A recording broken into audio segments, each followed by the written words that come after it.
station covering all of the DMV. This is DC News Now. And coming up on DC News Now, Silver Line has reached its final destination. It will show you everything you can expect after decades of waiting. It's just absolutely surreal. We're really hurting badly. And remembering the students killed in the University of Virginia shooting, how community and the state are coming together to honor them.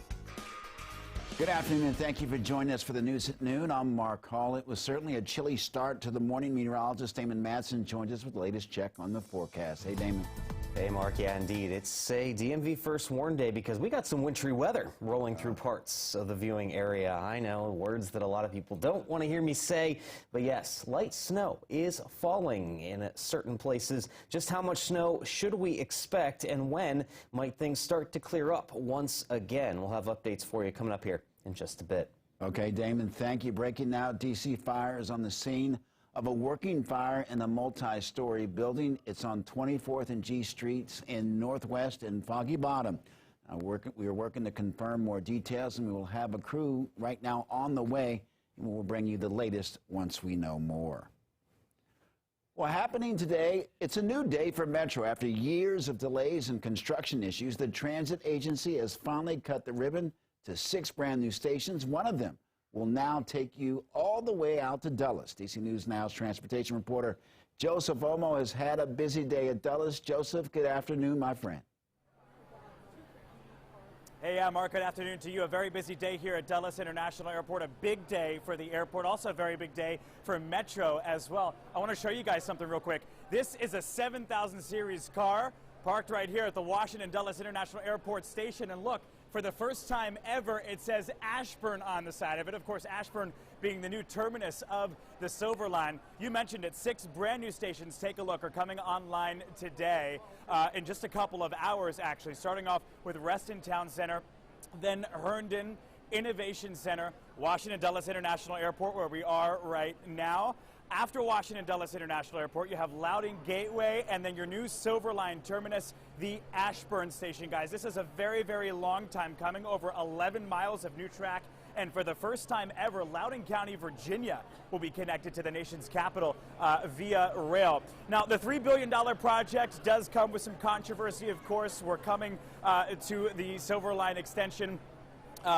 Roughly 4 years past when it was supposed to originally open. Nevertheless, though, it is going to be the first time that this major international airport has been connected, or will be connected, rather, to our nation's capital via rail. So you might be asking, when can I finally use the Silver Line extension? We've been talking about it for so much time now. The first train will leave the Ashburn station just before 2 o'clock today, headed to the opposite side of the Silver Line, all the way in Largo, downtown Largo, Maryland. So a very big day, 6 brand new stations opening up for Metro. Metro has 91 stations. It'll close the day today with 97 stations on the Metro map. We'll have more coverage coming up later on today for DC News Now. For right now, I'm Joseph Olmo reporting right from the platform at the new Dulles Metro stop.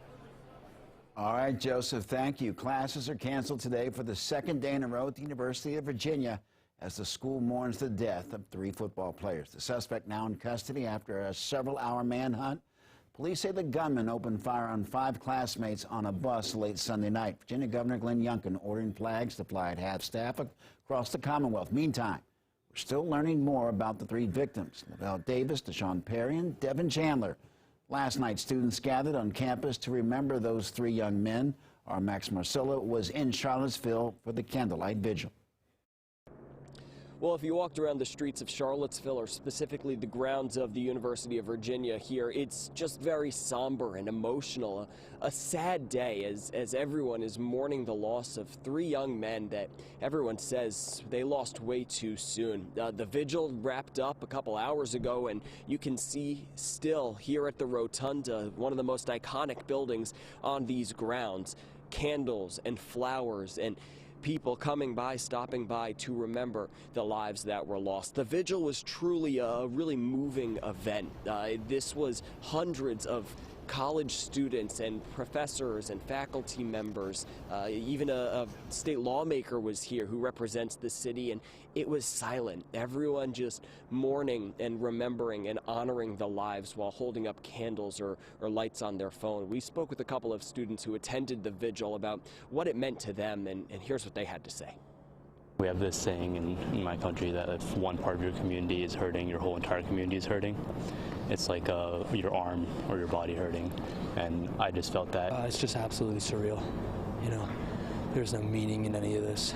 You know, these guys, they had a future, and just the senseless violence is just crazy, and it really makes you question, you know, the general trend, right? Like, how much longer is this going to continue?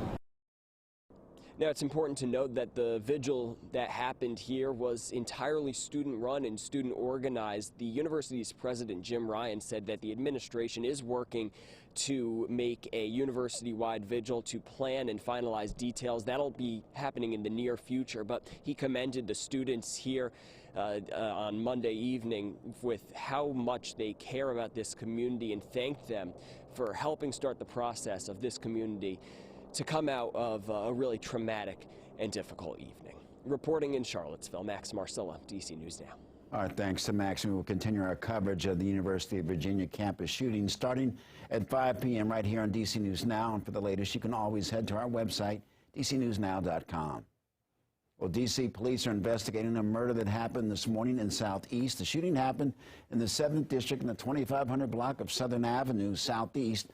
This is right on the border of D.C. and Hillcrest Heights in Prince George's County. D.C. News Now's Lex Juarez went to the scene and has the latest. The shooting happened here at 5:30 this morning. Police found a man who had been shot. He was unconscious and not breathing when officers arrived, and he died at the scene. Officers were here investigating for about 4 hours before clearing the street. This is the 62nd homicide in the 7th District this year. Last year, there was a total of 73. Overall in the city, homicides are down. As of this morning, there had been 183 this year, and at the same time last year, there had been 197.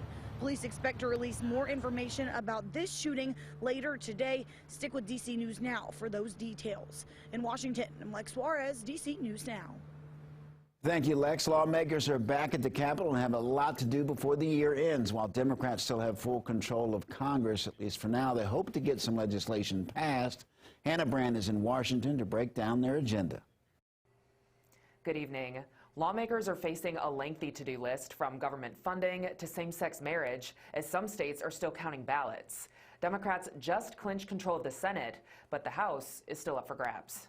Newly elected members of Congress are arriving in Washington for orientation. The Senate will come to order as sitting lawmakers return to the Capitol to try to finish their year-end business. There's a lot to do, a lot to say. We're going to fight hard for the American families this administration is leaving behind. Funding the government remains the #1 priority for both parties, with a looming deadline on December 16th. We can't let the government shut down. It is critically important that we pass the budget. While Democrats like Congressman Emanuel Cleaver and Brad Schneider still control both chambers, they also plan to debate the defense authorization bill, Ukraine aid, electoral college reform, and same-sex marriage. This would be also a good time for us to try to codify some things. Before the midterms, President Joe Biden promised if Democrats picked up seats, the first bill he would send to Congress would enact a nationwide right to abortion. I don't think there's enough votes to codify. But following his meeting Monday in Indonesia with his Chinese counterpart, President Biden acknowledged his party did not gain enough ground to make that happen. We're going to get very close.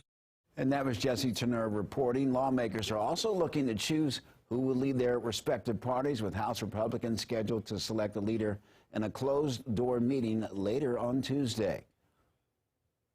And we've made it to the former president's special announcement day. Based on his previous statements, former President Donald Trump is all but certain to announce another run for president in 2024 later this evening. It's been less than 2 years since the impeached former president inspired a riot of supporters to attack the Capitol as part of an unprecedented attempt to keep him in power. Former president has spent much of the past 2 years rehashing claims that the 2020 election was stolen, and has cast similar claims about this year's midterms. Well, in the race for Arizona governor, far-right nominee Kari Lake has lost. Now, the former TV news anchor is now claiming voter fraud after a Democratic opponent, Katie Hobbs, was declared the winner. Associated Press called the race with 98% of the votes counted. Well, not all is lost for the GOP, however. Republicans could be declared the winner of the House race as soon as this morning. Take a look at your screen. This is what it comes down to. After almost a full week of vote counting, according to the AP, Republicans need just one more seat to reach 218 needed to control the House. Democrats are behind at 205. That means 13 seats are left to be counted. Now, 2 seats that are leaning red in California may be the ones that push Republicans over the top to regain control of the House.